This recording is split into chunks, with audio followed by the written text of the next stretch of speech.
All right, so let's get after it here. So super excited to have you guys on after slight technical difficulties, and now you guys are ready to rock and roll. Why don't you guys just give us a couple minutes on like the background, how you got into real estate, how you hooked up with each other to do this together, kind of give everyone an idea of all of that, and then kind of what the business looks like today. Okay, I'm gonna let you start. Well, it starts with you though. Go ahead and start. 20 years ago. Yeah, 20 years ago, I got my real estate license after being in a marketing role with a new home builder locally. And then I had a team, but it wasn't really a team. It was just backstopping each other. We just all spent a lot of time sort of just collaborating, but it wasn't anything that was like this, nothing that was this purpose driven.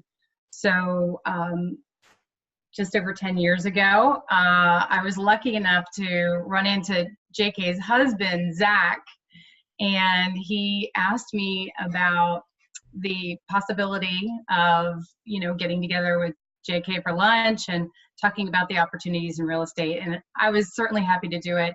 I had had that meeting and conversation with so many people over my career. And so kind of the good, the bad, the ugly. I tell people, very honestly, the good, the bad, and the ugly of real estate. And a lot of people have, that I've gotten into the industry have actually done really well. And I had wished I had this team then because that would have been, monumental if I look at the scope of the 20 years. And so I just had the real good fortune of getting to know JK, and we just, obviously really hit it off. We found that for as much as we have in common, we really complement each other in so many ways as far as the way we think and the way we process things, the speed, the rate, the intensity. And so she's our visionary. Yeah, integrator. Yeah, so it just works really well. Yes, and thank you for showing us all that, because we didn't really understand how to separate it until we got to talking with Lars and Stacy. That was when we really first started to understand what that was. Traction was a really monumental change in our structure. We were in Colorado and somebody used the term integrator and we're like, what is that? Like, who are you? And that was just 1 year ago. And so it's absolutely amazing to see where our business has gone from just being at that first intensive in Colorado to now. And so tell me what the business kind of break it down. Like when you started the team, what was the first phase? How did it look like?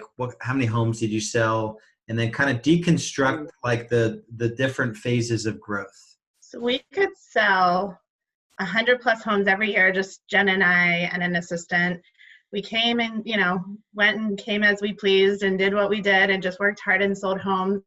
For me, it was a class that we were at, a career visioning course that made us really think big about what the future of this business looked like. And that was really the first aha where we're like, what's your goal? What's my goal? And how do these relate? And again, I think Jen, just being in the business for so long, just always just focused on doing so great for her clients. She didn't really think big as far as what the business looked like. So then I was like, well, what's this look like? And how do we grow? And where do we go? And she's like, what? I'm like, where are you going? And there was this really cool exercise about a person's vision. And if somebody's vision is bigger than yours, they're going to leave. So we had to dig really deep at that course and go through the exercise of what our vision was. And that's really where we started to buckle down and run this as a business. And so how long was it just, so you guys for a period of time, it was just the two of you kind of slinging houses with? Pretty much. And to be fair too, we had like 5 or 6 subdivisions at the time. Mm-hmm. So what happened was we were eliciting help from the real estate office. And so we didn't yet have that ability to understand how to truly leverage the people and the systems. I had the system for how to run a subdivision down pat. I just didn't know how to build the team and like you said, get that traction that we needed. And once this, enlightenment occurred. We were like, oh, okay, we need to talk to this person regularly. So what does the business look like this year? How many homes will you sell? What are your positions? So this year, so we officially have Jen Hollister out of production as of the fourth quarter of this year. Yay. Thank you, Stacy. Yes, thank you. Which again is really amazing because when we started this journey with B School, that wasn't why we started. And just again, seeing the reality of getting out of production and focusing on the business has been amazing. I myself never thought I'd want to get out of production, and now within 3 years, I'm like, let's go. So it's myself. I'm the lead listing agent. We'll hire another listing agent in 2019. We have 3 full-time admin, listing manager, contract manager, and we just promoted somebody into director of operations with our amount of growth for next year, which has been an amazing hire for us in just allowing a lot of our time to get freed up. And then as of now, we have 3 full-time buyer's agents. 2 of them just started with our team in the third quarter, and they're doing amazing. Awesome. So what's the goal for 2019, units and volume? So units, 300. We did 170 this year for 42 million. So our growth in 2019 is almost right under double what we did this year.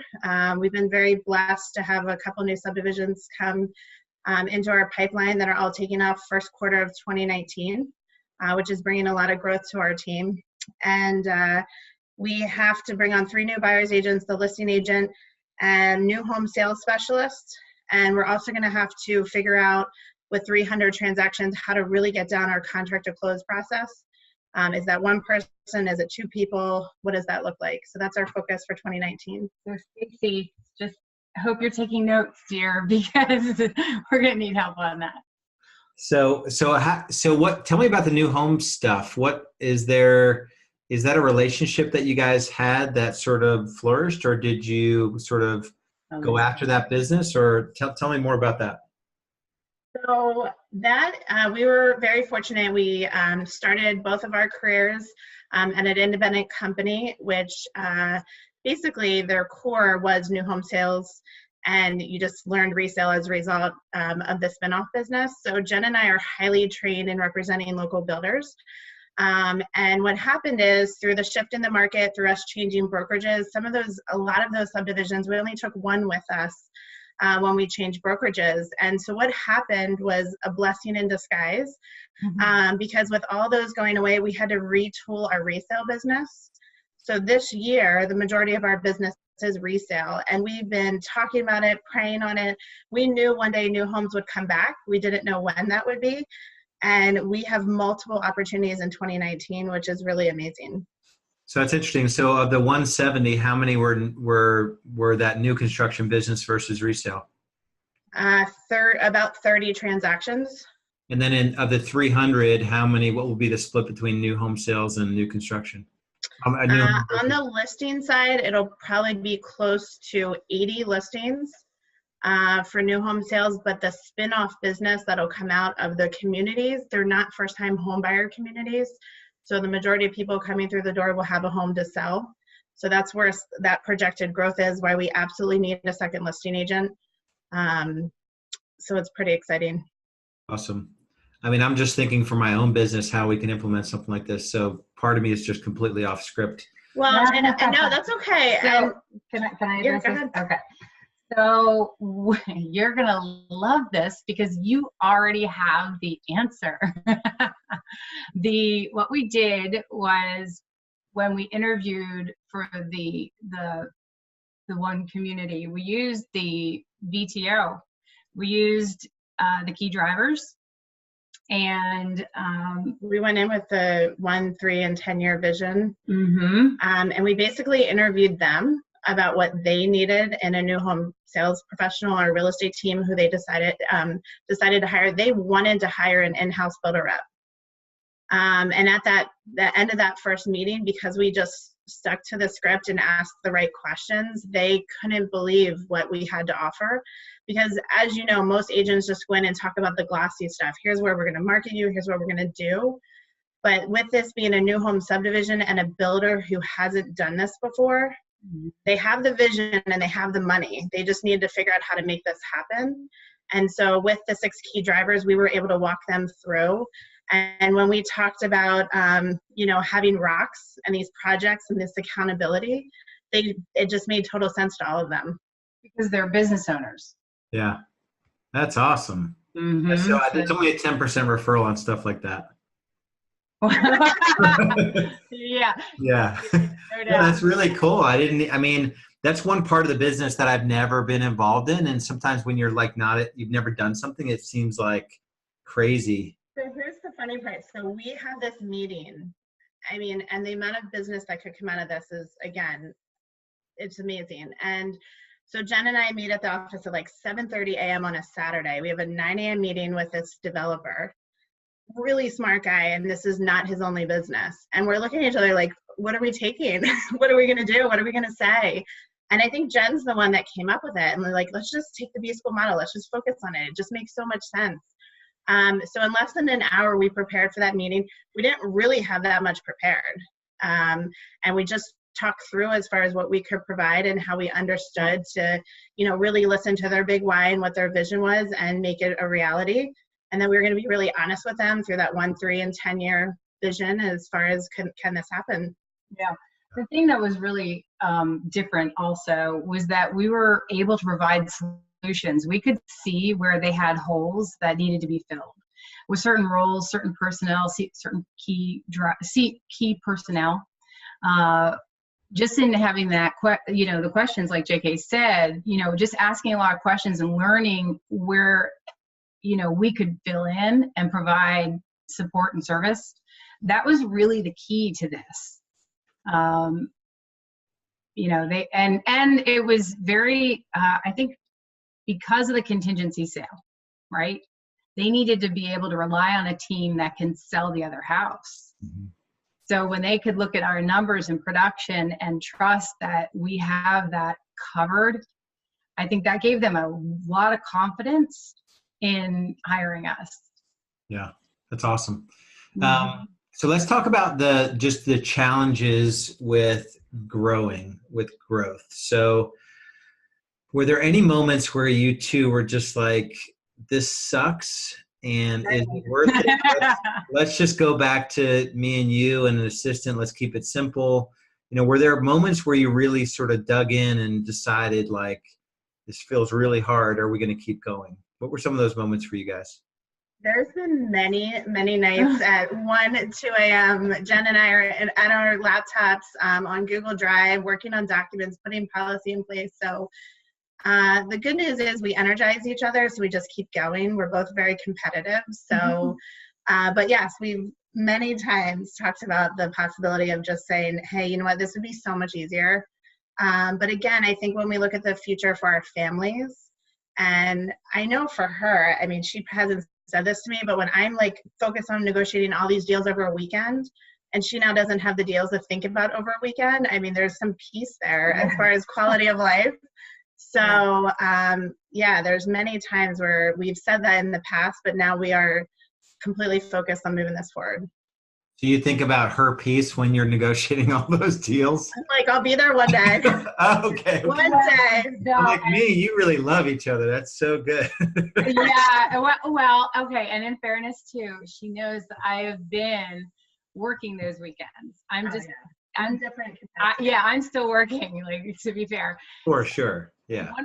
One of the beauties of my background is that I have a design background. And so I'm working directly with the architect on the designs for the new home community, which is thrilling for me because it is where I get my creative energy out. And I feel like I was just, destined for this because this is what I really have a passion for. I really, really love it. We designed the logo. We're designing floor plans. We named all the streets of the community. It's so much fun, but it is, a lot of focus and a lot of hours to get this going. So, JK knows that I'm working. She showed up for the groundbreaking event where the senator of the state of Pennsylvania and representatives, township officials, other designated people, like, were all there, and we had over 70 people or something like that show up. It was on the ABC News, the Sentinel, Central Penn Business Journal interviewed us, so she knows I'm working. Yeah. So what we've done that we've taken her out of resale and out of production is she really is going to run new home sales and development. We have an opportunity at land development in another subdivision. So she's just starting a new division of our company. Yeah, and it's really interesting because we find that this doesn't really exist. Like you said, Lars, it's like, okay, wait, what are they, what's happening over there? So because this doesn't really exist, we are starting to see that there is a niche for the, builders, who aren't these massive, like, national companies that are more on this local level. They want to have real estate agents involved for a lot of reasons. And, obviously the contingency sale is one of them, but another one is that we are a part of their community. It's their community too. It's not some national builder coming in and just trying to, like, parasitic kind of relationship where they're just getting their money and taking off, leaving these overinflated numbers on the resale end for, because that's kind of what happens. And they're actually, there's a real true need for us, for everybody out there who's watching this as a real estate professional. There's a need for you in this area. And so I would definitely, take a look at a way that you can provide a solution for them. And I really trust that, those conversations will lead to this kind of opportunity for others. Yeah, that's awesome. We've got two guys in Boardroom that work with, one guy's working with like the national builders, then another guy that's doing something similar for smaller builders, providing a service. It sounds a little different than this, but maybe we'll do like a panel at the intensive or something, because I imagine this need is not going away as the market shifts. Exactly. Yeah. It's going to be even more important that you get an agent that actually knows what they're doing, that's marketing your product over the national guys. Yep. Awesome.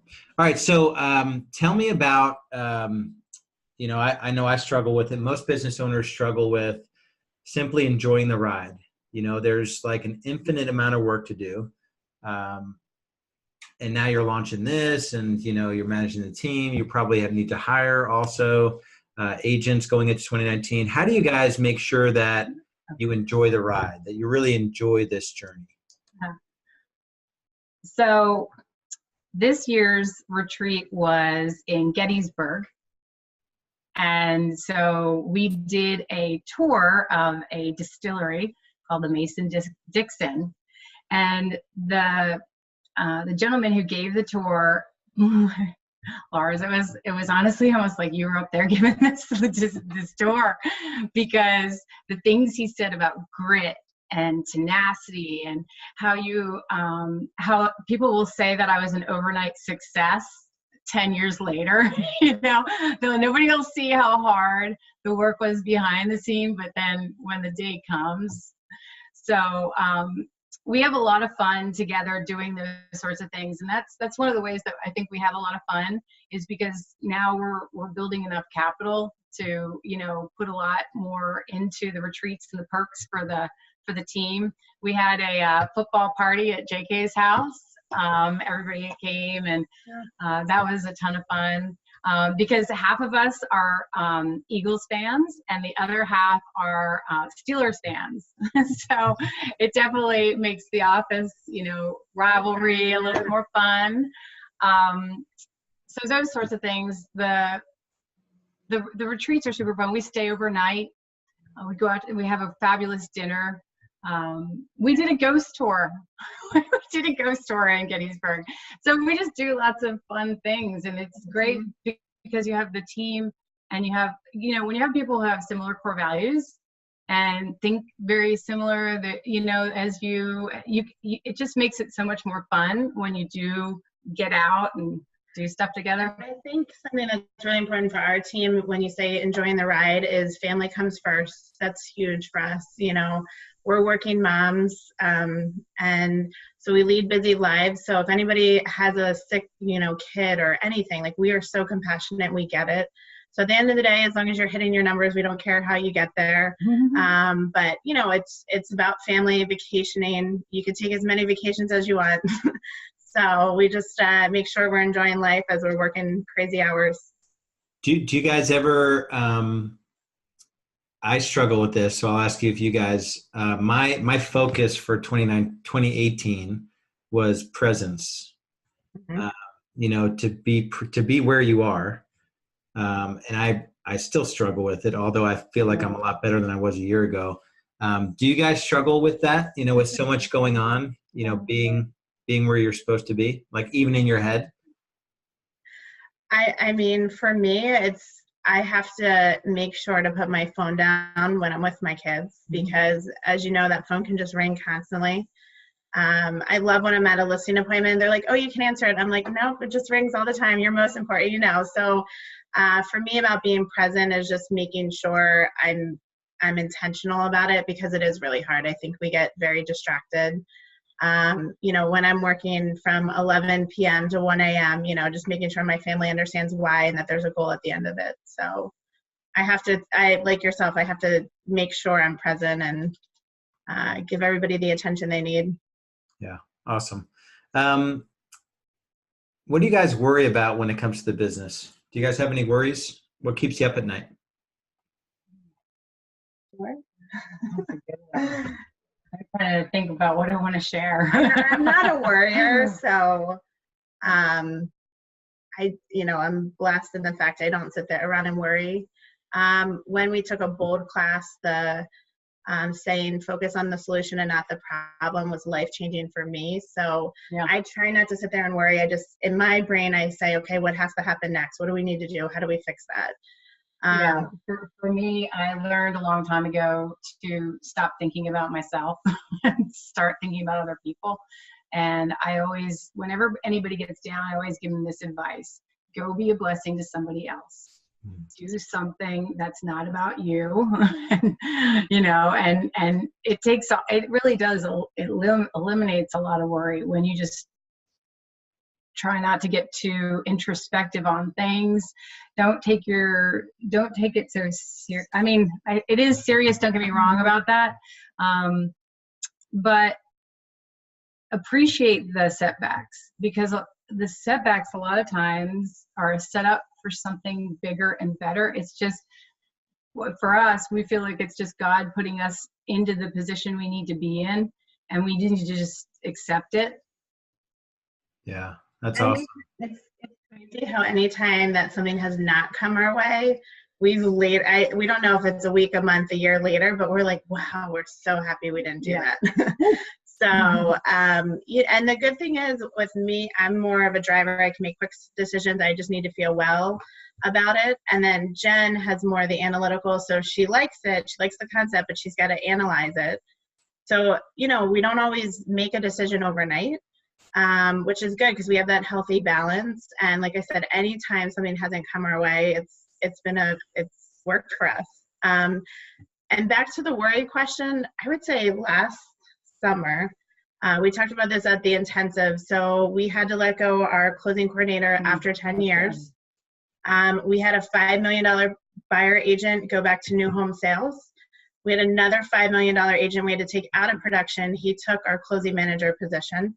And our third buyer agent at the time didn't make it after 60 days.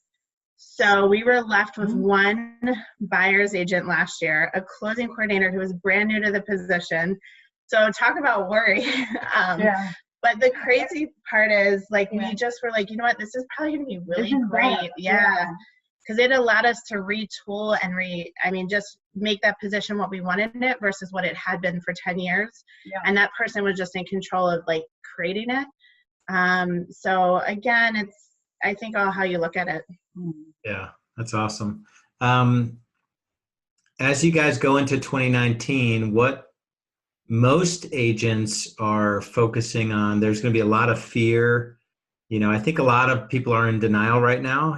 There's not like public, get out of real estate now, on the paper yet.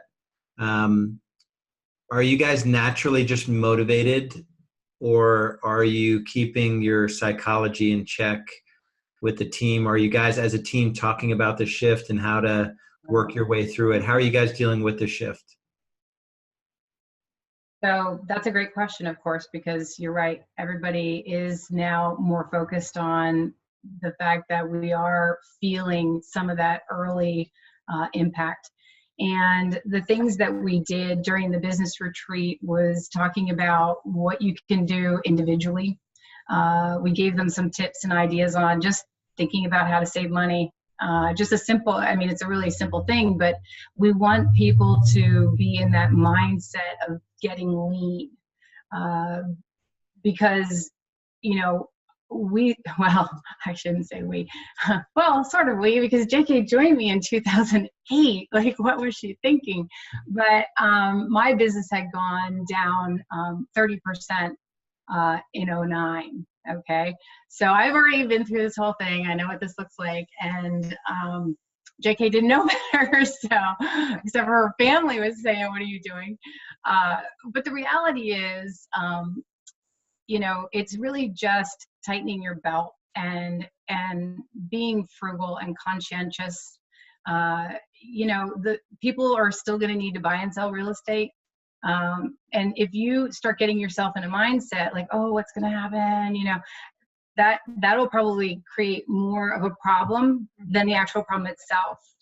So I don't watch the news. I didn't watch the news 08, 9, 10. Actually, it was probably about, when did I start to feel like, I just started watching the news again recently because it doesn't help your mindset to keep focused and positive. So, just telling everybody to keep, just keep calm, and we have this, and, but of course be, proactive with your finances, and then helping them with tax information, the individual agents, helping them on what they need to do, just to get geared up the right way. For me, it just gives an opportunity to express to the agent how important it is to understand your scripts and how to handle objections. Because, like Jen said, there's always going to be people who need to buy divorce, death, marriage, things of that nature. We're just going to have to dig deeper and find those people.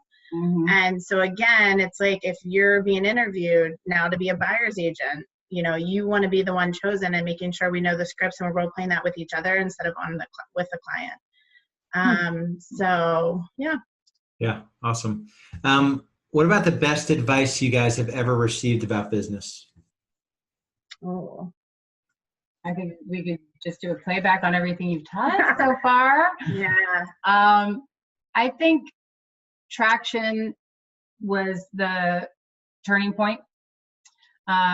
Would you agree with that? Absolutely. Having rocks and understanding that we had to break it down, forgive ourselves when we didn't hit it, and reward ourselves when we did, and just understand that it's not perfection, it's progress, and just to keep moving forward and keep that momentum and that spirit. When we learn one piece, there's so much good stuff.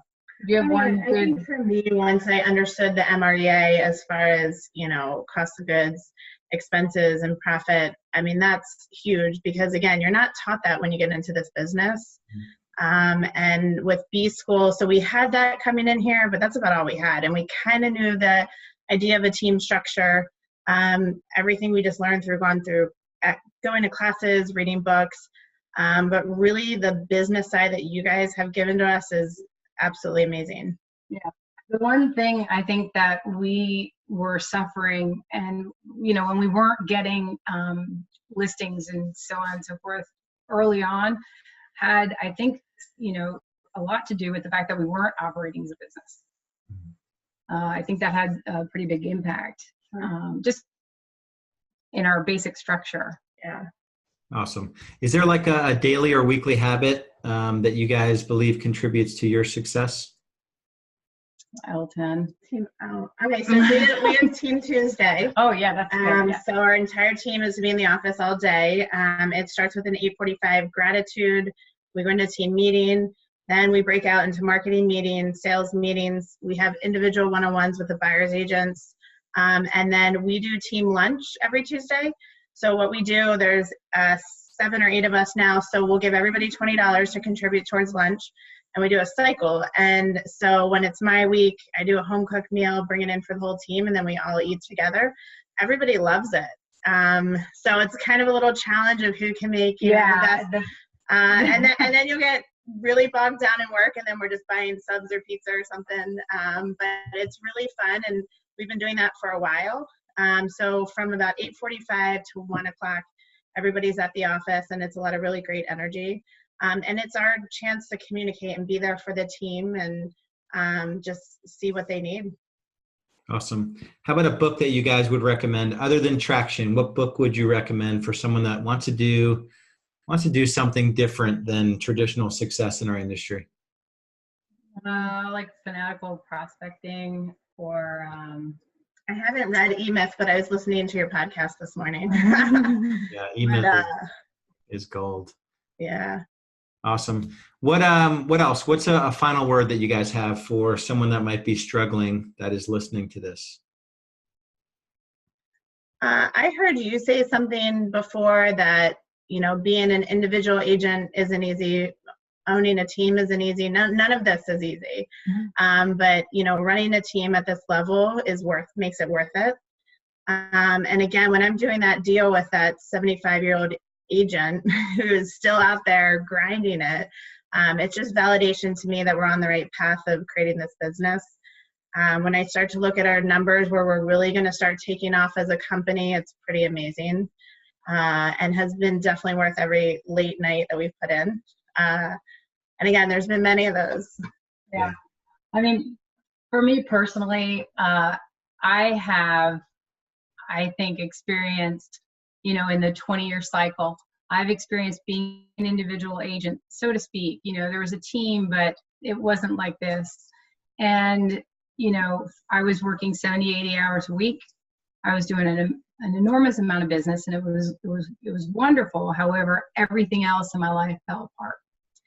And to be able to have weekends and evenings and run this amazing business, I just want everybody to see this. I want the people that I care about in this industry to know that they can do this.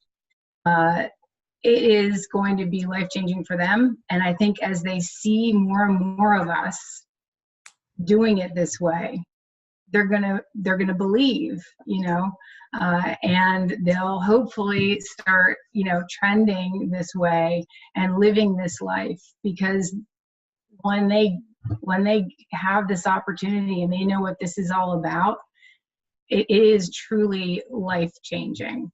So yeah, and to your point, and I say it more matter of fact in boardroom than for everyone. It's gonna suck either way. Right. That's so 75 years old and having no money in the bank and showing homes sucks. And this is hard. Like the journey of shifting from you get really good at one thing, and then now you're changing into being business owners. That there's nothing easy about that. And right. Yeah. Super rewarding and challenging and fun and frustrating, and you want to poke yourself in the eye one day when an agent leaves for no reason. We had an agent leave our team today, and I probably shouldn't even check my email. He was going to do so well. Oh, He was going to do so well. Military guy. We picked him up at a meet and greet. And it just personally, it didn't work out for him. And, those things are just the amount of effort. I just want to poke myself in the eye. The amount of effort to find the one that would have succeeded out of 50, and so there's just always, and then you just get back up. Like you guys, one thing I really admire about you guys, I have so much respect for you. You are just going to keep going. I don't think there's anything that will come in your way. If it all goes great, you're going to keep pushing just as hard. If things go, you're going to be pushing just as hard. Yeah. I mean, you guys are really, really amazing, and we are just honored to be a part of your journey. So we appreciate you more than you know, and I don't get a chance to say that very often, that you guys are just incredible. Thank you. No, thank you for everything you've done for us. Yeah, well, keep pushing hard.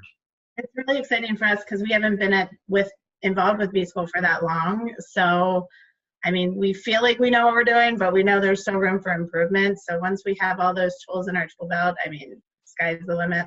Yeah, that's awesome. And we claim 100% of your successes. We don't count the 19 years to get to this point. You know, we only look at what we've done. Right. That's all right. Yeah. So it's funny because now I keep telling my daughter, you know, when you go to college, go for business. Everything else, if you want to be a hairdresser or you want to be a real estate agent or whatever it is, just get that business degree. Then go do whatever. Just the fundamentals and learning this has been, you know, the most, you know, change that we've experienced. Yeah, that's amazing. Yeah. Well, we appreciate you. Real Estate B School appreciates you. Your story is like inspirational, and I know you've shared at intensive before, and it's always been heartwarming to have you guys on stage as well. So thank you very much, guys. Yeah, thanks, Lars.